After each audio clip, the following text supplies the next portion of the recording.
Alors bonjour, aujourd'hui nous allons voir comment réaliser une sonnette avec un Wemos. Donc là je vous présente un Wemos D1 mini.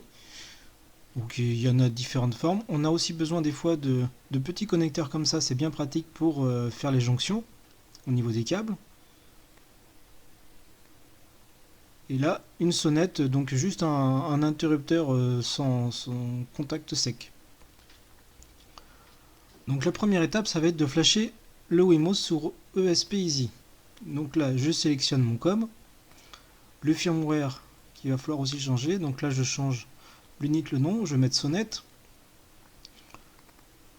J'ai déjà paramétré mon Wi-Fi, donc là je mets la vitesse. Voilà, le Wi-Fi est paramétré.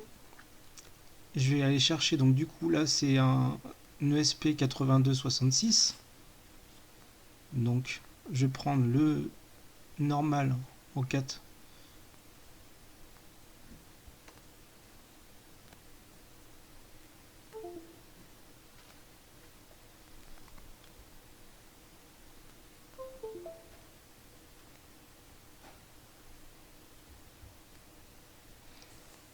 Voilà. Là j'ai branché, je vous montre, j'ai branché le Wemos.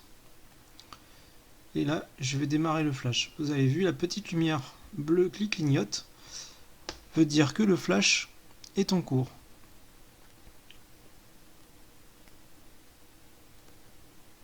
Donc vu qu'on a déjà paramétré, on a coché la case post-flash action, il va normalement me remonter mon Wemos directement sur mon réseau Wi-Fi. Si ça ne marche pas, vous prenez votre téléphone, vous cherchez, vous allez trouver un Sonoff, un ESP Easy sur votre réseau. Le mot de passe, je crois que c'est ESP config ou config ESP, essayez l'un ou l'autre. Et vous le remontez, vous allez chercher, il va vous proposer de rechercher les réseaux Wi-Fi, vous rentrez le serial et vous remontez donc le Wemos sur votre Wi-Fi.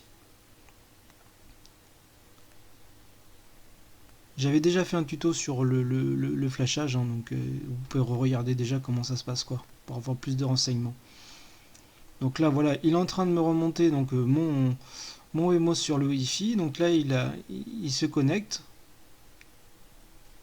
Et là, voilà, il me donne même l'IP. Donc 192.68.1.6. Voilà. Et là, il me dit que c'est done. Donc le Wemos est flashé et est remonté sur mon réseau Wi-Fi. Donc là, maintenant, je vais vous montrer comment paramètre ESP-Easy sous NextDOM JDOM. Donc là, j'ai lancé le plugin ESP-Easy. On voit qu'il me donne un IP, un code ici et un code en dessous. Donc là, je vais copier déjà ça. Je vais aller sous l'IP qu'il m'a donné. Voilà. Et là, voilà, je tombe sur le SP Easy Mega Sonnette, vu que j'avais nommé Sonnette. Donc là, vu que j'avais déjà paramétré au niveau du flashage, j'ai rien à faire. Je vais aller ici pour paramétrer une connexion générique HTTP. Donc ici, on va mettre l'IP qu'on avait trouvé tout à l'heure. Le port, le 8021, qu'on avait vu tout à l'heure. Et tout à fait en bas, on sélectionne et on remplace par ce que j'ai copié précédemment. On active et on sauvegarde, on submit. Voilà. Donc là, l'IP, le port et le paramètre pour remonter les infos.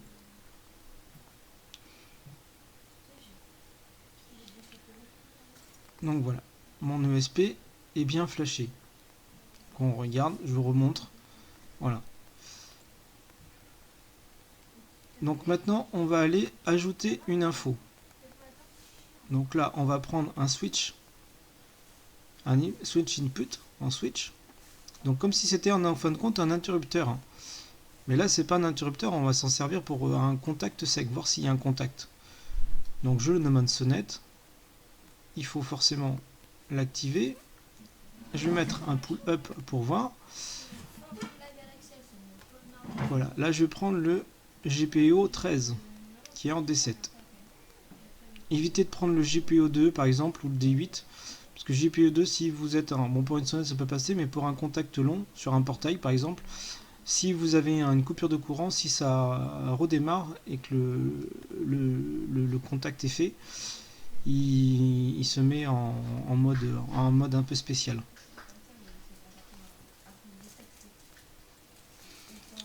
Voilà, maintenant que j'ai tout bien remis, je paramètre et voilà. Donc voilà le schéma de câblage. Donc le ground qui va retourner sur le GPO 13, donc le D7. Donc quand il est à 1, c'est que le contact est ouvert, et quand il est à 0, le circuit est fermé. Là je vais vous montrer vite fait avec une petite incrustation de la vidéo. Donc j'ai mis deux câbles, un sur le ground, un sur le GPO 13. Je les branche, j'étais à 1, je tiens, et là je vais rafraîchir ma page. Et là vous allez voir, hop, c'est à 0. Et là, quand je relâche, ça va repasser à 1. Si je retiens, je ne vous remontre pas, mais si je retiens, en fin de compte, voilà, ça va repasser à 0. Là, je vais vous montrer les scénarios. Donc j'ai déjà fait un scénario de sonnette. Donc ça c'est simple, en fin de compte, mon déclencheur va être mon état de sonnette quand il va être à 0, parce que là il est forcément 1 quand il n'y a pas d'appui, mais quand on sonne il va être à 0. Et quand il va être à 0, en fin de compte, moi je fais sonner ma gateway de Xiaomi. Donc voilà. Donc là j'ai mis un code pour suivant les horaires, l'heure. Si on sonne à minuit, comme ça sonne pas quoi. Voilà. J'ai mis ma gateway. Il attend. Je vais sur un design qui, en fin de compte, m'affiche une petite caméra qui est au niveau de mon portail, en même temps avec un screen de la caméra sur mon allée.